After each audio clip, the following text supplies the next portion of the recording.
Hello everyone.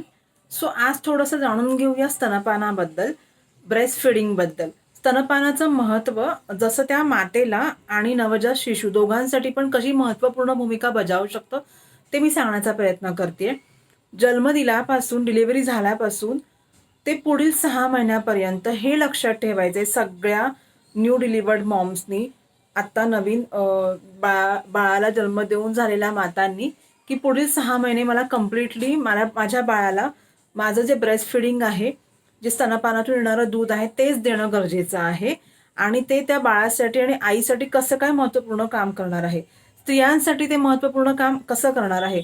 तर तुमचं जे बेली वाढलेलं असतं, तुम्ही जी प्रेग्नन्सी कॅरी करता, तर तुमचं बेली जे वाढलेलं आहे बेबीला घेऊन कॅरी करून, ते बेली जे नॉर्मल होण्यासाठी स्तनपान तुम्हाला खूप महत्त्वपूर्ण भूमिका बजावतं.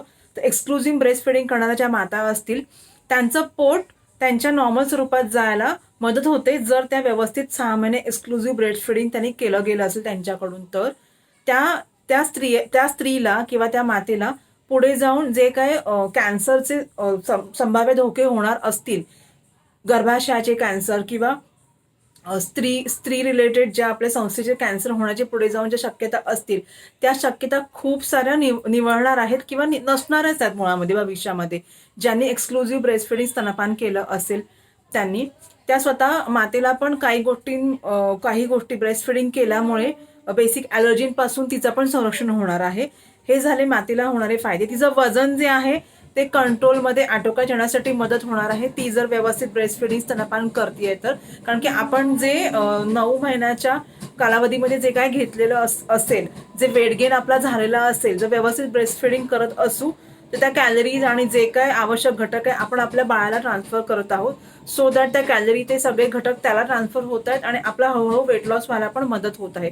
आणि मेन एक महत्वाची गोष्ट इथे लक्षात घ्यायची आहे, सुरुवातीला 6 महिने जेव्हा तुम्ही बाळाला दूध पाजत असाल त्यावेळेला चुकीचे डाएट्स वगैरे करण्याचा प्रयत्न अजिबात करू नका. त्याचा ऍडव्हर्स इफेक्ट तुमच्या बॉडीवर पण होऊ शकतो. सेम तो ऍडव्हर्स इफेक्ट तुमच्या बाळाला पण ट्रान्सफर होऊ शकतो, कारण की तुम्ही चुकीचं कमी पोषण घेताय किंवा चुकीचा आहार घेत असाल तर, चुकीचे डाएट करत असाल तर ह्याची घाई पहिले 6 महिने तरी अजिबात नाही करायचे. तुमच्या बाळाला ह्याचा फायदा कसा होणार आहे, बाळाला सगळे जे आपण म्हणतो इम्युनिटी फॅक्टर आहेत, रोगप्रतिकार शक्ती मिळण्याचे जे फॅक्टर्स आहेत ते सगळे फॅक्टर्स त्या बाळाला तुमच्या दुधामधून मिळणार आहेत. बाळाला जी काय पटकन ॲलर्जी होणार असेल त्या ॲलर्जीपासून बाळाचं संरक्षण होणार आहे. त्या मातेच्या दुधामध्येच असे काही घटक असणार आहेत त्याच्यामुळे बाळाला व्यवस्थित ॲलर्जीपासून संरक्षण मिळणार आहे, एक इम्युनिटी पॉवर मिळणार आहे. आणि सुरुवातीला बाळाला इतर कुठच्या वरचे पाणी किंवा मध आपण वगैरे ह्या गोष्टी म्हणतो, चाटण वगैरे असेल, या गोष्टींची आवश्यकता नसते. हे पण मेन इम्पॉर्टंट लक्षात घ्या. पहिले 6 महिने तुम्ही वरचं पाणी किंवा बाहेरचं दूध वरचं वगैरे ॲनिमल मिल्क आहे ते पण तुम्ही इंट्रोड्यूस नाही करायचं आहे. तुमच्या मातेच्या दुधामध्ये सगळं काही असणार आहे ते त्या बाळाची भुकेची जी गरज आहे ना ती व्यवस्थितपणे पूर्ण करणार आहे. आणि सुरुवातीला आपली बाळं तुम्हाला माहिती आहेत, एक सुरुवातीच्या महिन्यापासून 6 महिन्याचं होईपर्यंत त्यांची भूक तेवढीशी हेवीली ऍक्टिव्ह नसणार आहे. त्यांना हळूहळू ML वाईज किंवा स्पून वाईज लागतं. सो तुमच्या दुधामधून जे काही घटक आहेत इम्पॉर्टंट ते व्यवस्थित त्याला मिळणार आहे. तर असं पण वरी नाहीये की त्याची भूक भागली जाईल की नाही, तर हे काळजी करायची तुम्हाला गरज नाही आहे.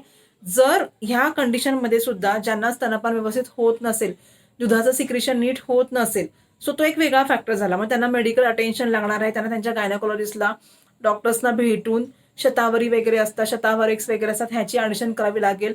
त्या उपर पण त्यांना जर गोष्टी होत नसतील, व्यवस्थित हँडल होत नसतील, तरी पण दुधाचं स्त्रवणं व्यवस्थित होत नसेल, मग त्यांना व्यवस्थित अटेन्शन देऊन काय बाकीचे मॉडिफिकेशन करून त्यांना काय वेगळं फॉर्म्युला मिल्क वगैरे सुरू करायचं आहे की नाही, हे त्यांचे गायनेकोलॉजिस्ट किंवा त्यांचे बाळांचे पिडियाट्रिक डॉक्टर असणार आहेत. हे कॉम्बिनेशन म्हणजे ठरवणार आहेत.